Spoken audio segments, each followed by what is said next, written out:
দর্শক, এটি হচ্ছে সাতপাকিয়া ফেরিঘাট বাজারের মাছের বাজার। এখানে মূলত খুচরা বিক্রি করা হয়। তো খুচরা মাছের দরদামও আপনাদেরকে জানিয়ে দিব।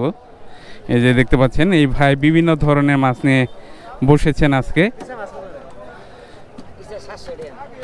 চিংড়ি চাইতেছেন 700 টাকা কেজি। আর রুই কত চাইতেছেন? এটা এটা 280, আর বড়টা হচ্ছে 350 টাকা কেজি। আর এটা কি মাছ? বৈরাং মাছ। বৈরাং কত করে কেজি? 600 টাকা কেজি চাইতেছেন। ট্যাংরা কত চাইতেছেন? ট্যাংরা 600 তো চাইতে 550 পার্সেন্ট যাবে আর কি।